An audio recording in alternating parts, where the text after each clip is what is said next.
The NBA Gambling Podcast on the Sports Gambling Podcast Network is brought to you by Underdog Fantasy. Play their fantasy pick 'em for a chance to win 100x in NBA, MLB, NHL, MMA, golf, and more. Sign up today at UnderdogFantasy.com. Use promo code NBA SGPN. That's NBA SGPN to get a 100% deposit match on your first deposit up to $100. Yes, sir. We are back with another edition of the NBA Gambling Podcast on Sports Gambling Podcast Network. Don't mean you know the voice of the guy. It's me, really, bro. Feeling bro. Terrell Furman Jr. here at your service.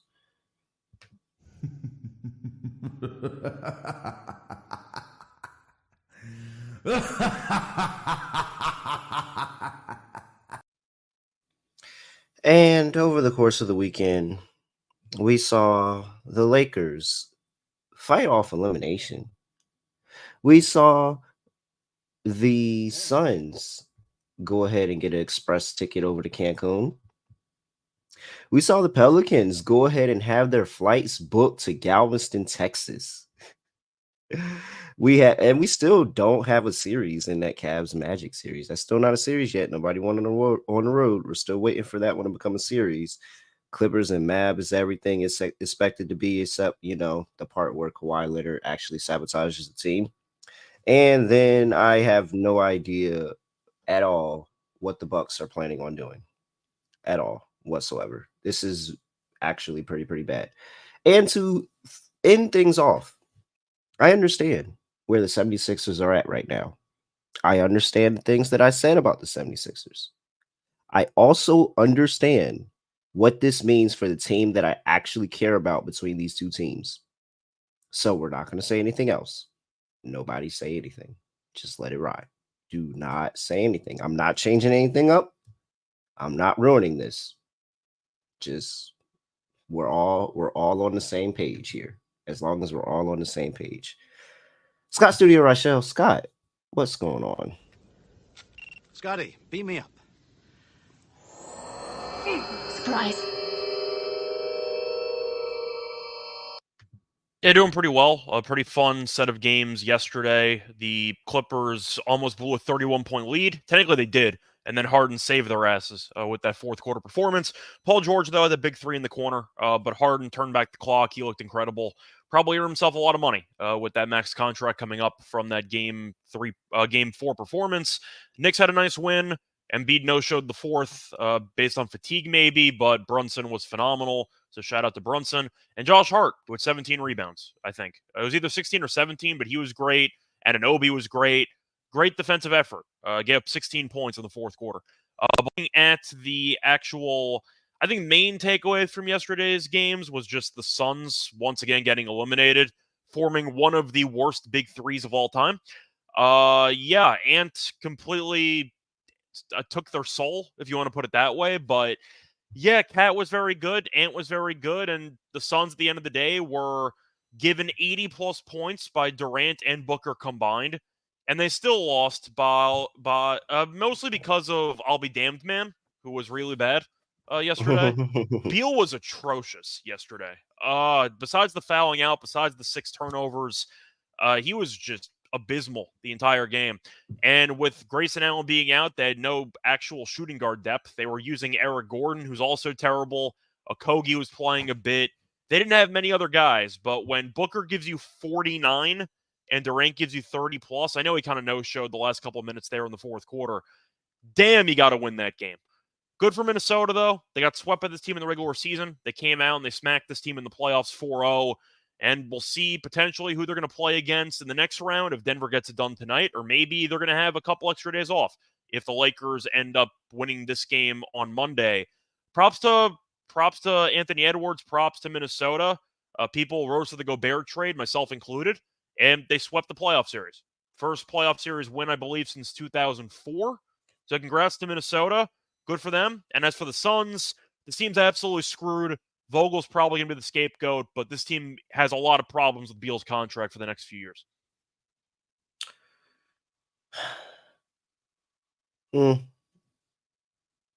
KD's gone by the summertime.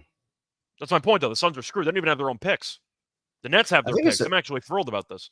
I'm pretty sure Bradley Beal has a no trade clause as well. But I think it's Does. also hilarious that, you know, KD just hasn't found that right fit since Draymond, man. Draymond, who knew Draymond was the best fit for him? He's worried about fit, what works, what works. Playing with Draymond was the best fit for you, man. Trying to tell you. Trying to tell you. All right. Playoffs. Playoffs? Playoffs. Playoffs are here. And you got to tune into the NBA and NHL gambling podcast all week to get all of your playoff action. I mean, we have it. Talon, Joel, they have it over there. Like, oh, it is Derby week. I mean, are you excited for the greatest 2 minutes in sports ever? That's it. 2 minutes. That's it, Scott. No more, no less. It's just 2 minutes. I gotta look and see who I'm backing today. Who's the long shot? I'm taking a long shot. I'm taking the longest bet in the Derby. And I actually it haven't does even matter. looked at the Derby odds yet. I'm taking the longest shot. I am. All right. Derby week. Make sure you tap into the Sports Gambling Podcast. They're going to have a Derby episode this week. And make sure you get all the cool bets from those guys across the pond. I got to go hit up Malcolm, my guy Malcolm. Malcolm's going to get me right with the ponies. So absolutely make sure you lock in with Chase, Malcolm, and everybody that's going to be betting the Derby this week over at Sports Gambling Podcast. All right. 3 games on the slate. First game up on the docket, 7:30 p.m. on the East Coast. The Boston Celtics are taking on the Miami Heat in the 4th game of their series. 2-1 is the total for Boston right now. They blew the Heat out on Saturday at home. Yeah.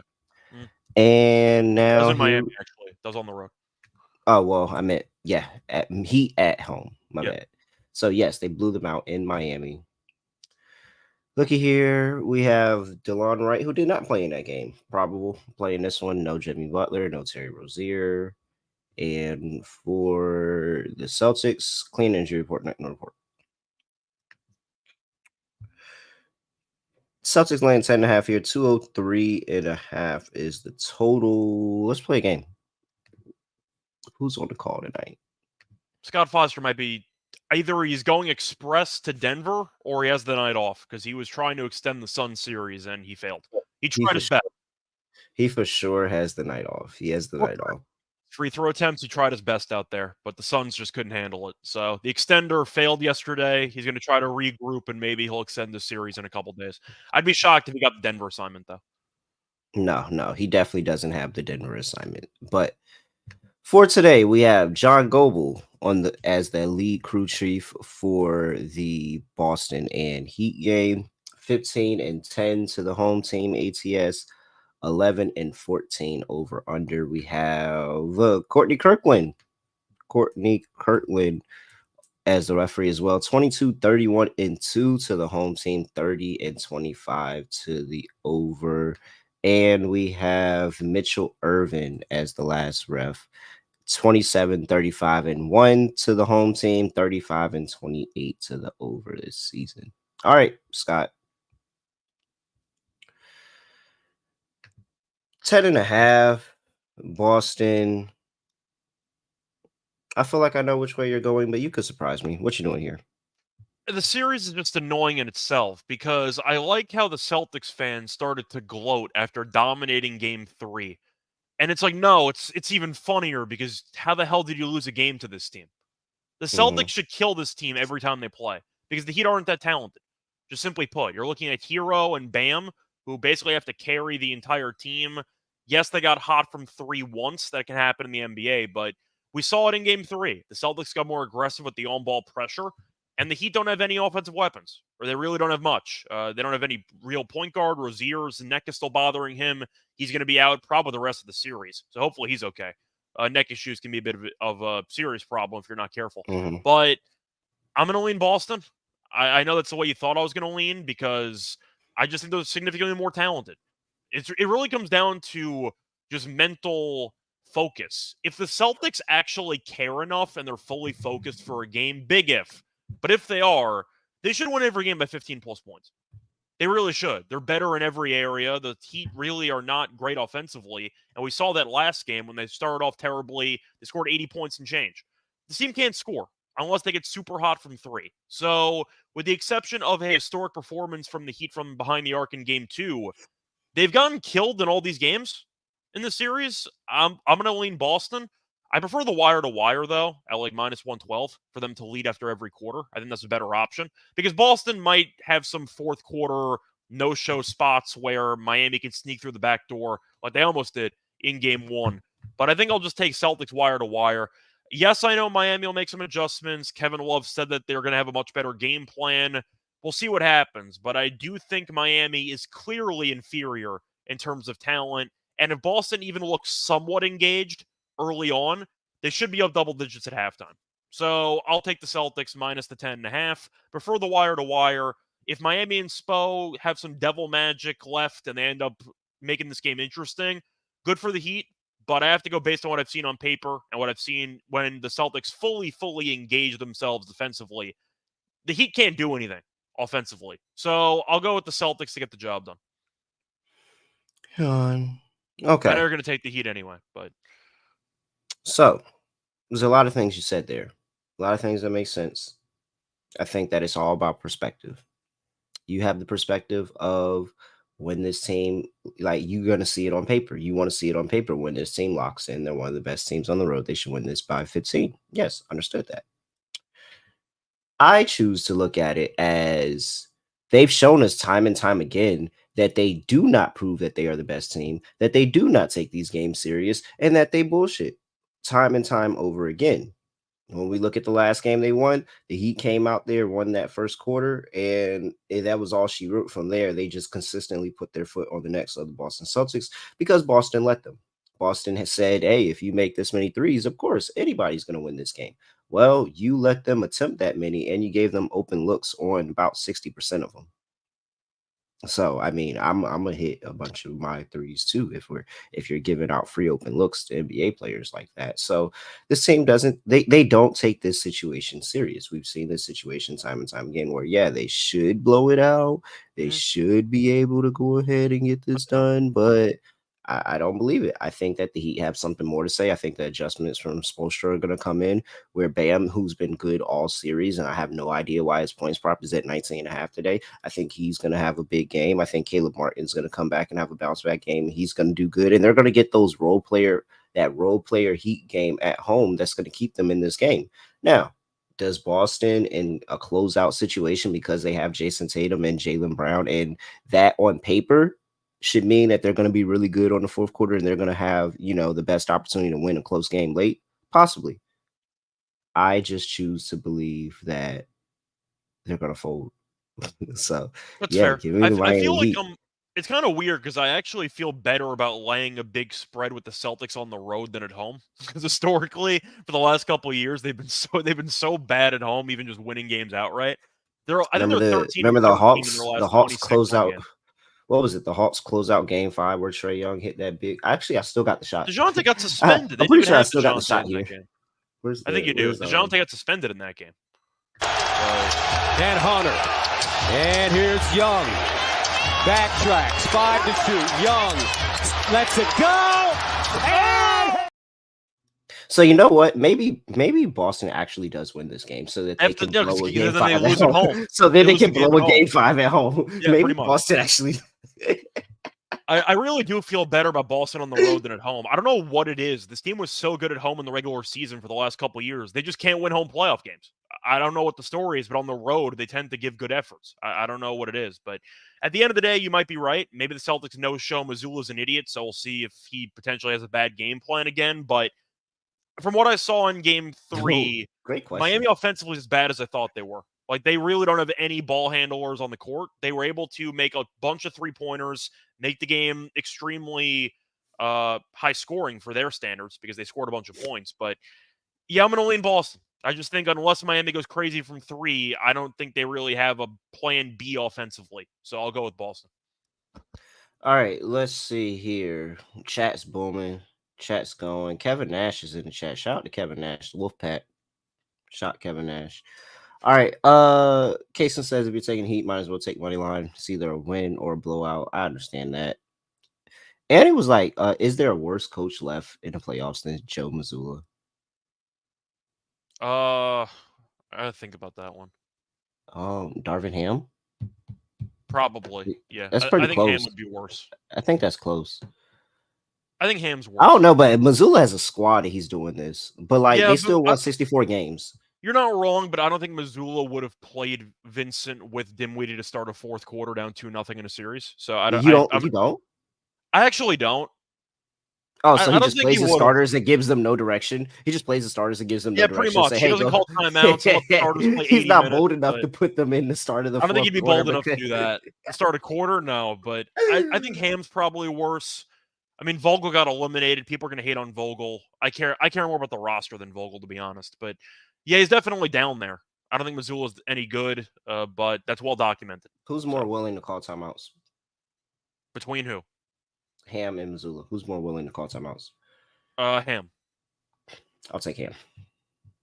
Missoula is willing to just let his players go out there thinking he's Dawn Staley and just play 12 minutes straight with no timeouts. Like they'll just figure it out themselves. He be horting them jumps, yo. I know he's like one of those. What's that joint? What's that show on TLC? Yo, what's that show on TLC that used to come on where they used to be hoarding? Was it Hoarders? Is it called? It's Hoarders? called Hoarders. Yeah, that's it. Yeah, he's just sitting there in his room, fat off of timeouts that he saved from the entire season. I have all these timeouts saved up for the playoffs. I can't wait to use them. Oh man, no, but he never uses them because if he uses them, then he can't have them anymore.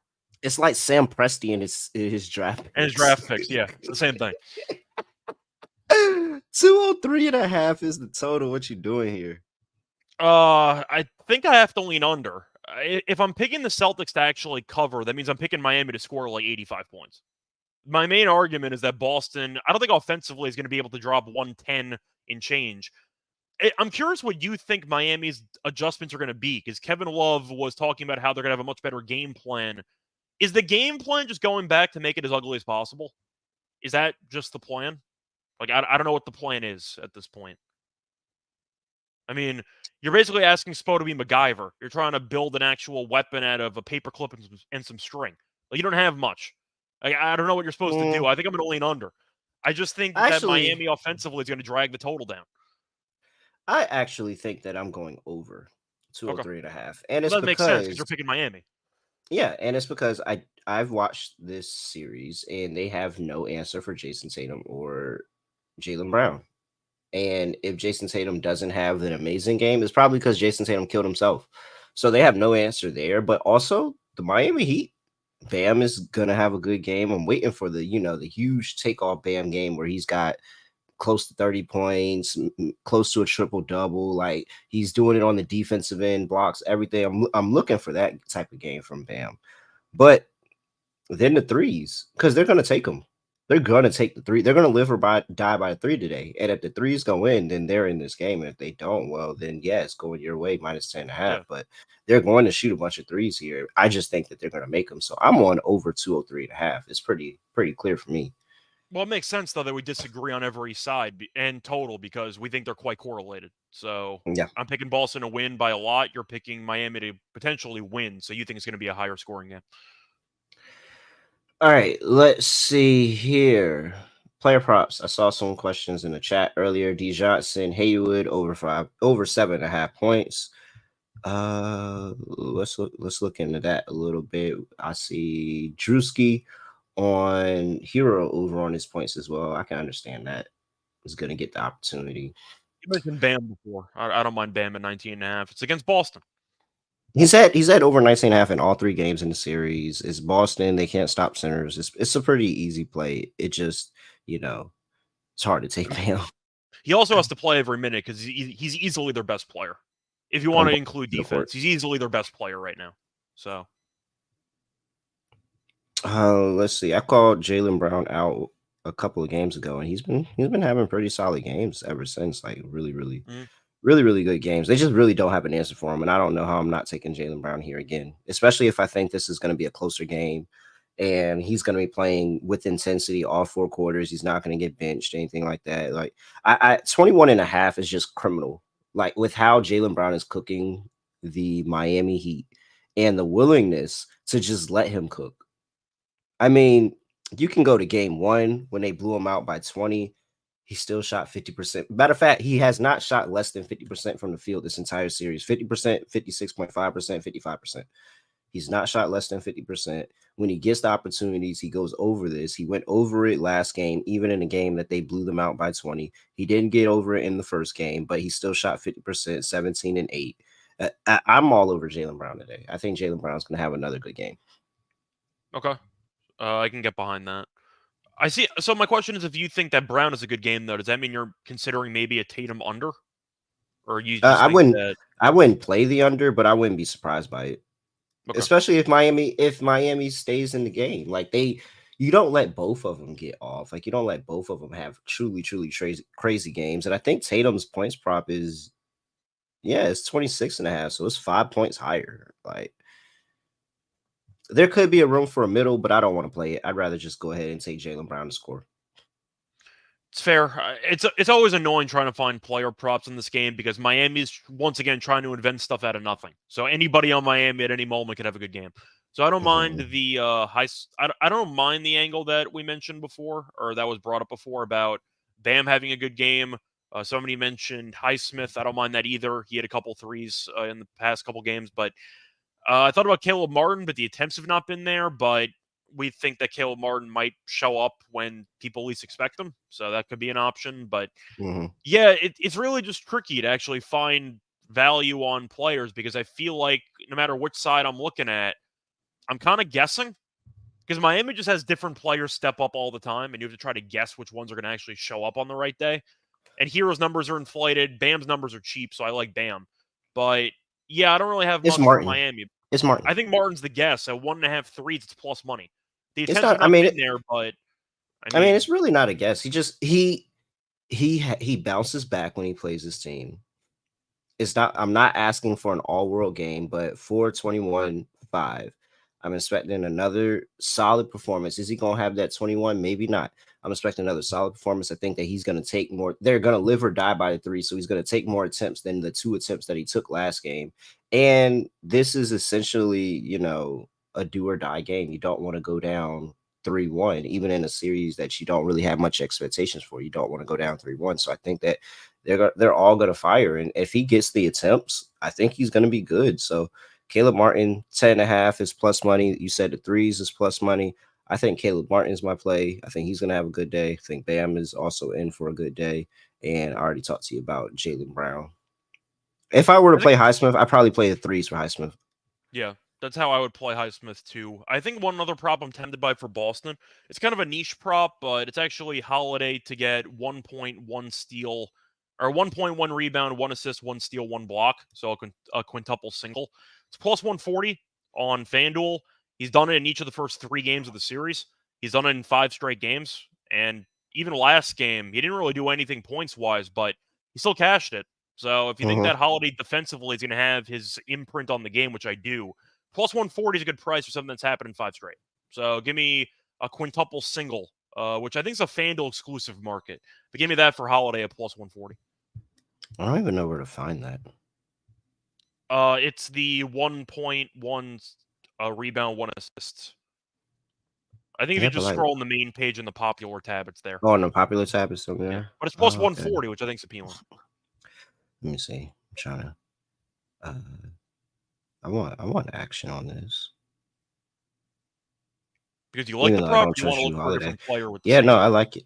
Oh, there it is. Boom. I like it. You said Holiday is plus 140. Bam's plus 145. Yeah.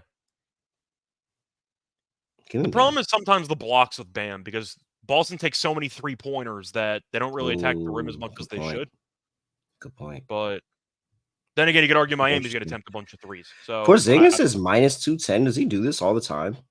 I think so. This is minus 210. Why would you play minus 210 for this? So yeah, I would definitely play a no option if I saw a no option here. It's minus 210. What? Yeah. That's crazy. All right. That is it for that. But it's time to talk to you about Underdog Fantasy because Underdog is the easiest place to play fantasy sports. And guess what? You can make entries of all basketball. You can have all of NBA action, or you can have some NHL action or some MLB action, golf, MMA, all of that. You can mix and match all sports. And you can win up to 100 times your money. And it's a ton of fun. Underdog's available in 30 plus states, including California, Texas, and Canada. They just kicked off their champions player versus player format in Florida. So make sure all the Floridians tap in with Underdog Fantasy. We'll be running an Underdog lineup at the end of the show. So make sure that you tap in at the end of the show, and we will give you that Underdog lineup. Underdog code NBA SGPN. That's your promo code NBA SGPN. And Underdog will double your first deposit up to $100. That's Underdog Fantasy promo code NBA SGPN. Lonte in the chat. I was looking at Jovic too. I wasn't looking at PRA, but I was considering Jovic. I was looking. He's getting minutes. I was looking at his threes. He's cashed a couple of times when I bet his threes for me, and this felt like one of the games I wanted to get down on that. Minus 125 for 2. Yeah, come on. All right. Oklahoma City Thunder are on the road going to play the New Orleans Pelicans. OKC is up 3-0 in the series, trying to close it out here tonight. Open up laying 4.5. They're currently laying 5. 206.5 is the total. And it opened at 205 injury report.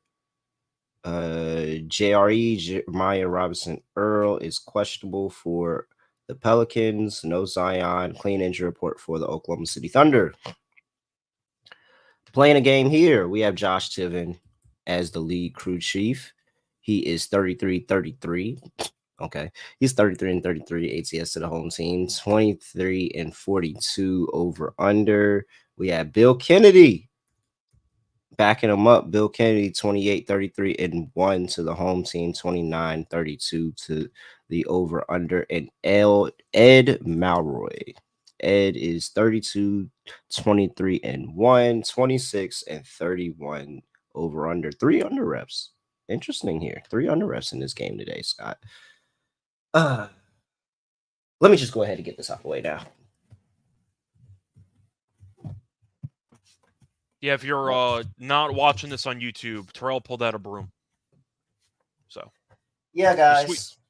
You know, it's Let's morning. Go ahead, get them out of here. Monday. It's never too early to clean around around your place. You know. Nope. Because we won't have to worry about them playing. We won't have to worry about the Pelicans anymore. Galveston is going to be. I heard Galveston's lit this time of year. I heard, actually, it used to be a really, really big beach party that used to be down there. I mean, the only water there is bottled, but you can still have a good time. Oh man! Hey! Don't let Beyonce's mom hear you say that. I don't want her coming for us next. Watch what you say. The Beehive will forgive us if they bet the Thunder. So that's I do not need the Beehive on my neck. You know they be calling people jobs like Nicki Minaj fans. They be calling people jobs trying to get them fired.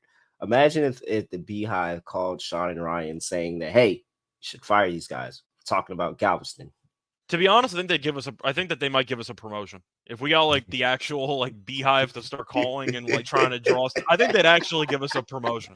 But who knows? Oh man, you antagonized the entire fan base. Here's some more money. It says here your viewership went up about 800%. Yeah, what'd you do? We roasted Galveston, Texas. The Beehive took over from there. Like, yeah, I think that'd go pretty well for us, actually. Yeah, my thoughts are pretty simple for this one. How about if you sweep it out? What's the point? I can't do anything right. You'll do fine.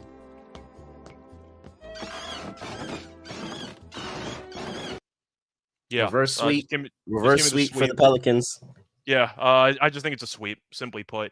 It's not about the actual losing. It's about the way that they've lost. Game 1 was a game they probably should have won, and they've no-showed the 2 games since. They haven't even been competitive in those games.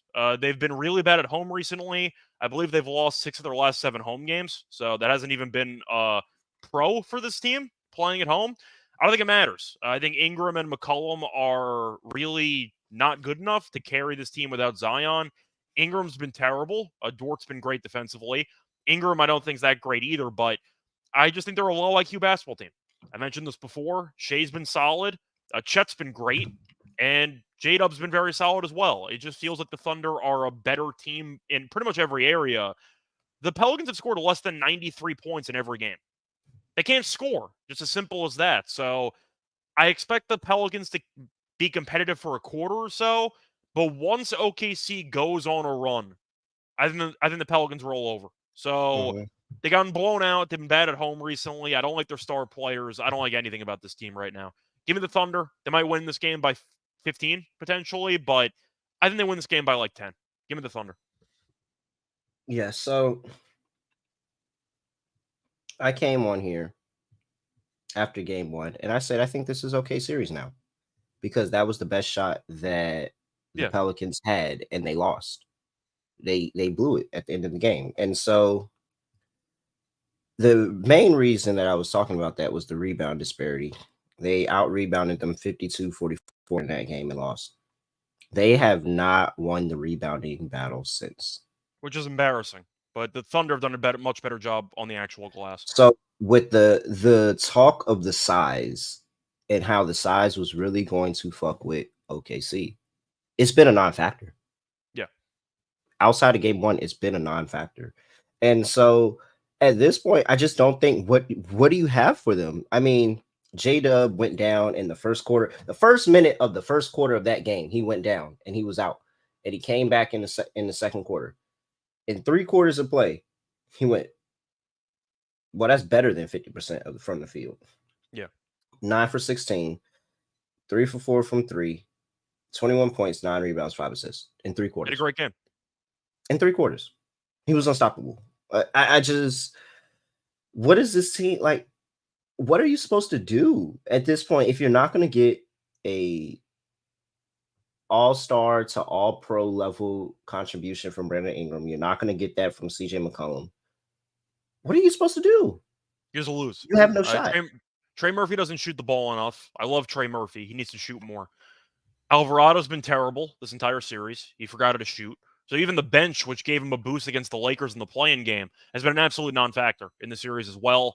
I think Marshall's been okay, but you get my point. There's just not much, as you said before. If the only thing you were really elite at in terms of a matchup against OKC was rebounding, just based on size, and you're losing the rebounding battle every game anyway, you're going to get your ass kicked.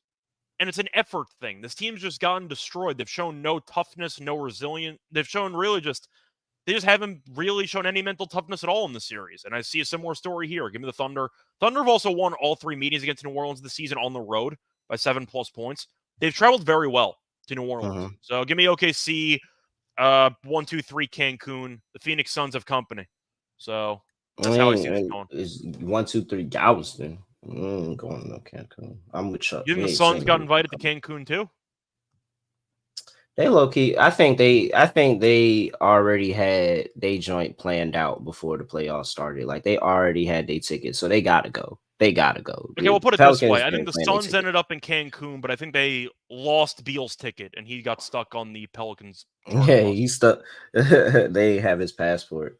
He didn't have his passport. They took his passport from him. All right, man.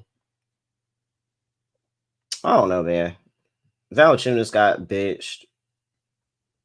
I think bench anybody on the team at this point. I'll keep taking unders on Ingram. Maybe he shows up for a game. I'll take my chances. I just think Dort's dominated him this entire series. So yeah, I mean the only time he scores is when Dort's not on him. Like it's literally or he just sprints to the scores. line and he gets. I think he had like 2 call. points. I gotta go find it, but I think he had like 2 or 3 points when Dort was guarding him, and it was like 1 field goal. Like it wasn't good.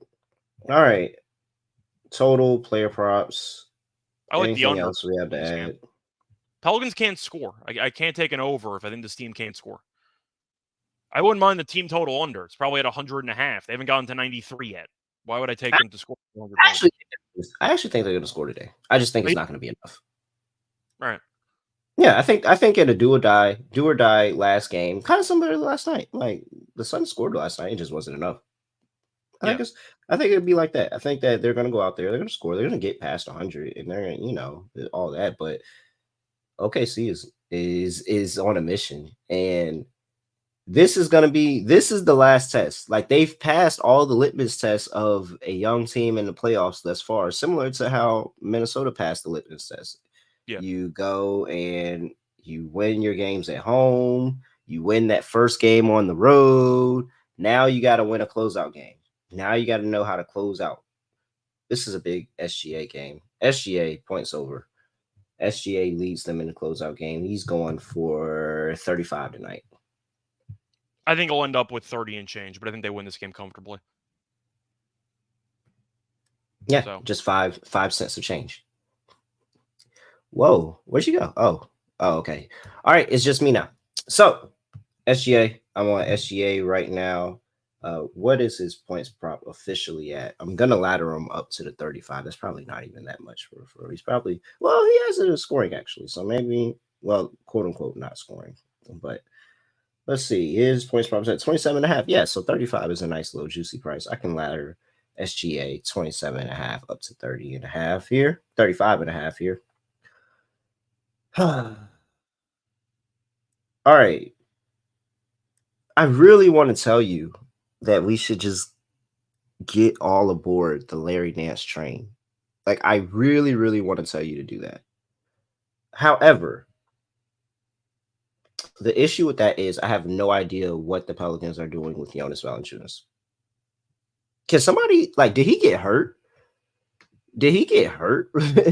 Why did he not come back in the second half? He played 12 minutes in that game. I mean, defensively, they were getting cooked and they were getting torched, and that would make sense. But, like, what's stopping them from playing him minutes this game, not playing minutes this game? Like, if Larry Nance is getting close to 30 minutes, then, yeah, I think Larry Nance double-double is back in play.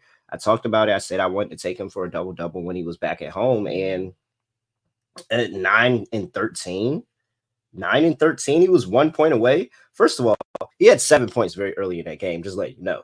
And so maybe I don't want to fade Jonas by taking his under, because at the end of the day, bigs, like, have you ever bet on a big under in rebounds or something, and then you look in the first quarter, he has 7 rebounds, and you're just like, oh, like, I don't want any problems with the under. But I think I'll just back Larry Nance and just say, if Valanciunas doesn't get many minutes in this situation, Larry Nance is going to be the benefactor of all those minutes. So I have his rebounds prop here at, oh, wow. Is Larry Nance rebounds not up? Does anybody see a line on Larry Nance rebounds? I see his points. I don't see his rebounds. Nance points is at 7.5 minus 128. I see here. I don't see a line on his rebounds. That's crazy. All right. Well, somebody let me know if you see that. I feel like they're nervous because they think he's going to get the double-double too. It's cool. It's all right. Let's see what the chat's talking about here. I saw Trey Murphy points. Yeah, I'm all over Trey Murphy points and threes, because if if BI is not going to be a real basketball player, if CJ McCollum's not going to be a real basketball player, then I'm 100% going to assume that Trey Murphy's going to be a real basketball player. So I'll take Trey Murphy points. G-Man said Zion over 23.5 PB&Js. I'll take the over. I think PB&J is actually a pretty bad sandwich, but, you know, it's y'all world. But I think PB&J is a pretty bad sandwich. Let's see. Zion 10 cups of gumbo. Y'all ridiculous. Feels like hardwood culture. Oh, yeah. I got to bring that back. Let's see here. What'd you say? Oh, okay. Willie Green. All right. Shea first quarter points. Yeah, I do agree with Shea first quarter points. I think he could actually have, and I don't think he's had that really big first quarter. I feel like he's had some big first halves, but I don't know if he's had that really, really big first quarter. I could see an easy 10 for Shea in the first quarter of this game, because I think he's going to be aggressive, and they understand the situation they're in. They're trying to get the rest too. Like, at the end of the day, they're trying to get the rest too. This OKC team came into the playoffs a little banged up, so if they can get some extra time, and they play the winner of the Mavs and Clippers, if I'm not mistaken. Somebody correct me on that if I'm wrong. But they play the winner of the Mavs and Clippers. That series looked like it's going 7. So if you can get as much rest as possible, absolutely do that. All right. I think I'm about done. Just going to go ahead and let you know we're going to sweep today. I have the sweep. Got my broom here. We're ready to go. A sweep of OKC to get it done as the 1 seed. All right. Let's see here. Next game up on the docket, we have the Los Angeles Lakers. Los Angeles Lakers on the road going to play the Denver Nuggets. Denver's laying 7.5 here. 217 is the total. Well, actually opened up at 217.5. It went down half a point. Injury report for these two teams, and I have for the Los Angeles Lakers, Jared Vanderbilt questionable. You got Cam Reddish is out, and for the Nuggets, Jamal Murray. Whoa, that is a big one. Jamal Murray is questionable with the calf injury, and Reggie Jackson is probable. Murray was nursing his calf injury in the fourth quarter of that game, so questionable. We'll see if he plays. If he plays, does it get re-aggravated? I don't know. I don't know. So, Lakers, the Lakers can't have a reverse sweep. They already won a game. All right, man. So here's the thing. And the Jamal Murray injury popping up does play a part because I think that the bench is, if Jamal Murray doesn't play, that means that's more time for Reggie Jackson, and Reggie Jackson is a cancer. So that's why I'm concerned there. However, I understand narratives, and I understand that people are seeing Jamal Murray as questionable, and the entire Lakers faithful are betting the Lakers on the money line tonight. 100%. I believe it. They said Jamal Murray's not playing. We have a chance to win this on the road. We go back home, defend home court, blah, blah, blah. And I understand it. As somebody that picked, I picked Denver. I did pick Denver for the series. Never mind. But still, I understand it. Here's the issue I have with that. Over the past 2 years, the Lakers have showed us in every situation, almost every situation, except the games that they either got blown out or this game that they just played. They have shown us multiple times that they are going to get out with the lead against Denver. They're going to look good. So much so that you might even question the Lakers getting a win. And then at some point during that second half, it's all going to come tumbling down. The box is going to fall off the shelf. Everything's going to spill over, and they're going to lose. So here's how I have it. The Lakers are going to get out early. Look at David from Toronto already on my side. I see you. Lakers are going to get out early. Denver's going to win the game. Halftime, full time. David from Toronto is telling me get 5-1. Lakers money line in the first half. Denver to win the game. And I also feel like that's why I'm taking Lakers plus 7.5 here, because the Lakers have shown us time and time again how they intend on playing the series. At least 5 times, I believe. I can go back and count, but I'm pretty sure it's at least 5 times where they have shown us that they are going to get out. They're going to make us think they're going to win the game, and then Denver's going to do enough, and they're going to blow the game in the end, and Jokic and Denver's going to ride off to the sunset. So even with or without Murray, I think that's the game script for the night. Lakers get out early. I'll probably have a play on Lakers first half, and I do like Lakers plus 7.5, but I think Denver's going to win the game, and I'm going to wait for a live number on Denver, get them at plus money, and I'm going to take them to win the game. Scott, welcome back. Yeah, thanks. I probably agree with you with the sense of taking the Lakers early. Murray, even if he does play, he's been terrible efficiency-wise in the series. So you can argue that him actually playing on a bad calf isn't too surprising based on how bad his shooting numbers have actually been. I'm going to lean the Lakers in this one at about 7.5. I think that line's too big. The Lakers have still led the majority of these games. They've just been really bad at choking them away. So this line still feels disrespectful to me. I know Joker's incredible. He had an insane stat line last game. You could argue some stat padding in there, but the point is that I thought AD outplayed him for about 3 quarters. I thought AD was great. He's been great the entire series. LeBron had a solid performance. He also had some stat padding in that direction to end up with about 30 points. But the point is, I do think that AD has been really, really consistent, which was the main question mark that we had about AD based on his playoff performances over the last few years. And if AD is going to be that good on the rebound, on the boards, and that good defensively, they can pull this off. I think the Lakers might win this game, actually, depending on if Denver actually shows any sense of urgency or not. Denver looks like they were playing game 4 in slow motion, like it was a scrimmage, and then they realized when they were down 15 in the third quarter, we got to try now. And then it was too late at that point. So maybe Denver for once gets out to a decent start. Maybe. I can't back it because I haven't seen it yet. So give me the Lakers early. As you said, people will be on the Lakers halftime, Nuggets full time. I don't hate it again, but I think the Lakers actually have a shot to win this game. So I'll go Lakers first half money line, and I think that the Lakers maybe can pull this off. So Yeah, I'm not saying they're going to come back from 3-0 down, but they have a shot to extend the series. So I think the Lakers are the only side for me with the actual spread. I can take Denver maybe to step up a spot where Murray's banged up and other guys step up. Who are the other guys? You're looking at Gordon, who had a great game in game 3 because they didn't guard a back cut. The Lakers didn't guard a single back cut. He had a bunch of dunks. He can't really shoot. Porter Jr. has been incredible. He's been great this series. What do you got? You got Reggie Jackson? You're going to throw in Peyton Watson? Like, what offensive weapons do you have besides relying on Porter to hit a bunch of threes and Gordon backdoor cuts and offensive rebounding? I don't know if you have much. Caldwell Pope threes as well, but there's a lot of question marks now because Murray opens up a lot of stuff for other guys in the offense as well, even with the pick and roll game. So, yeah, I'm going to lean Lakers here. I think 7 is an insane spread. I'll take the 7.5. All right.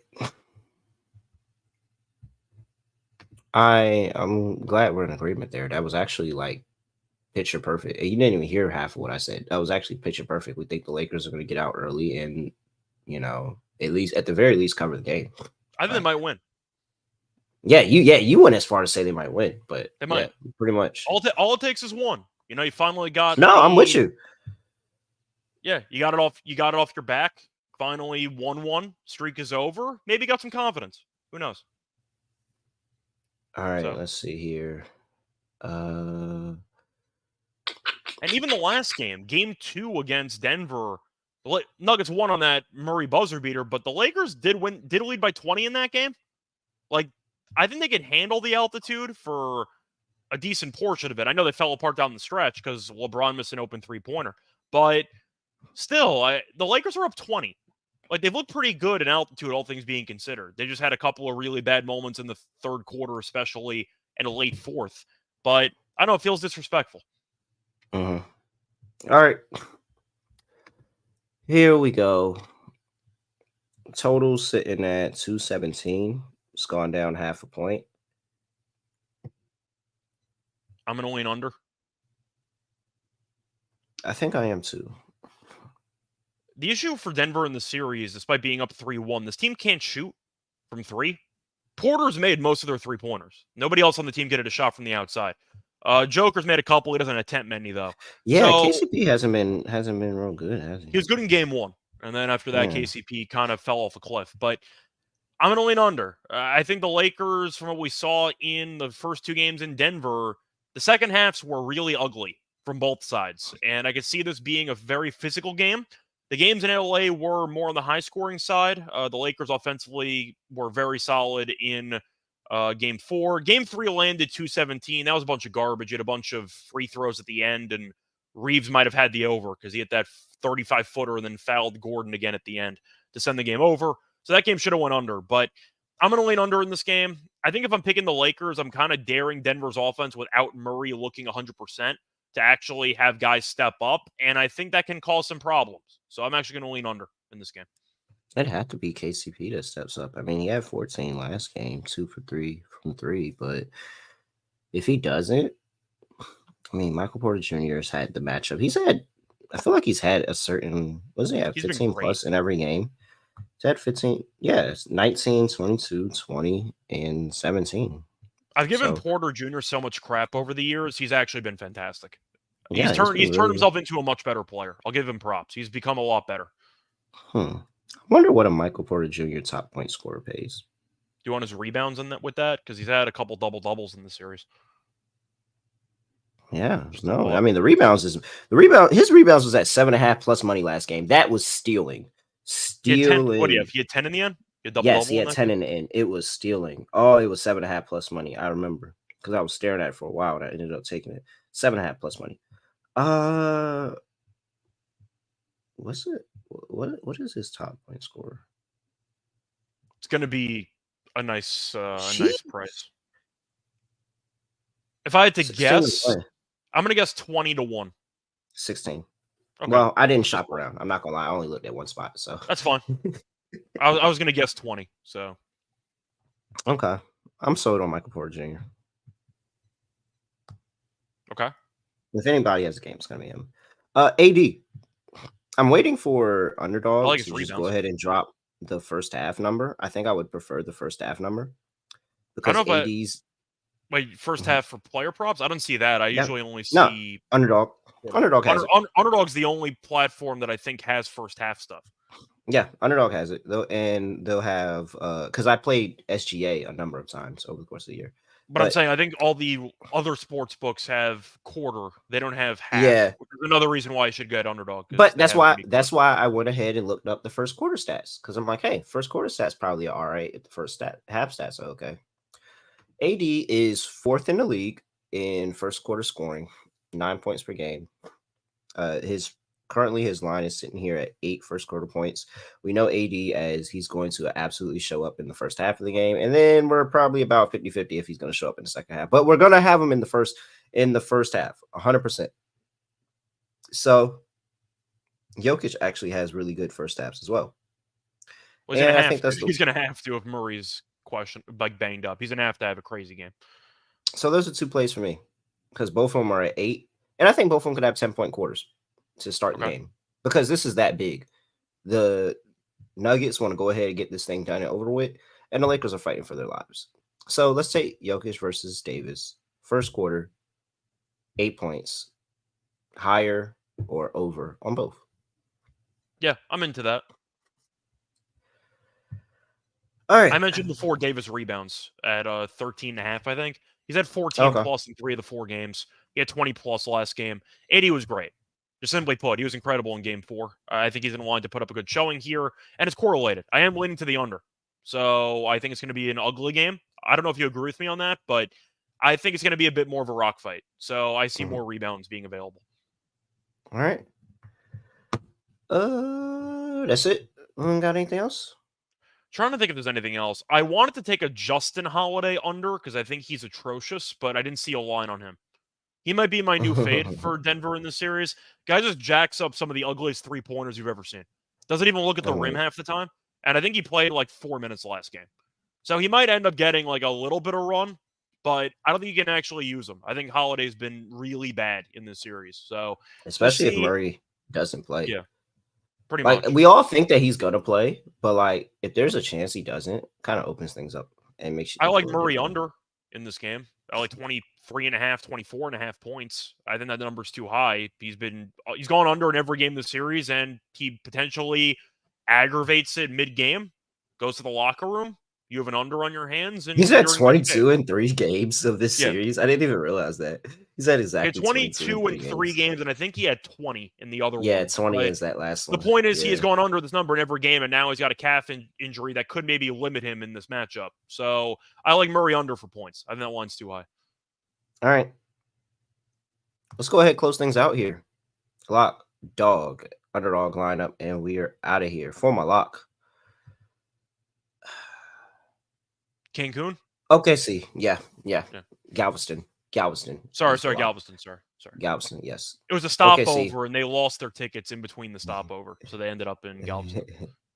They told them they was going to Cancun. They was like, they went to get a sandwich. You know, dirty this time of year. Yeah, and they missed their flights, and now they're just stuck in Galveston. So, all right. OKC, laying 5. Lock it up. I'm gonna take OKC to get this done. They sweep.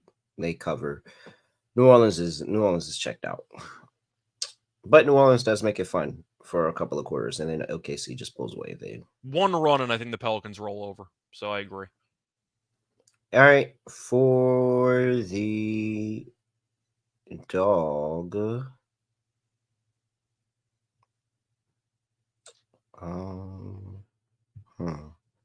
Lakers first half. Yeah, I could go Lakers first half. That's what I thought about. Plus 175. It's a great price. I mean, they've led the first half in every game of the series. Yeah, screw it. Lakers first half. Yeah. Let's do it. All right, that's my dog. Lakers first half. Plus 175 is really a nice price. So that's it. It is. All right. So for my lock, I think I am going to go Lakers first half, but I think I'm going to go with the spread in this one. Chance maybe it's tied. Maybe Denver gets out to a decent start because they finally stop playing with their food. But the spread for the first half is still at 4.5. That's too big. I think the Lakers are going to hang in there, maybe get a one-possession game to end the first half, but give me the Lakers plus 4.5 in the first half. Murray maybe tries to, play through the calf, doesn't play well. They're going to have to reinvent their offense a bit early before Joker decides to finally take over the game. But give me the Lakers first half plus 4.5 as my lock. For my dog, I'm going to go back to that Drew Holiday prop. Give me Holiday quintuple single. Give me the 1 point, 1 rebound, 1 assist, 1 steal, 1 block. I think that he's in line to do that again. Done in 5 straight games, including the regular season. Is done in every game of this series, and I think they're looking at a pretty good price of about plus 140. So give me Holiday quintuple single at plus 140 as my dog. All right. Underdog. Let's get an underdog lineup in here. We already mentioned a couple first quarter or first half lines, which we could just take if you want. Very much. If you're interested.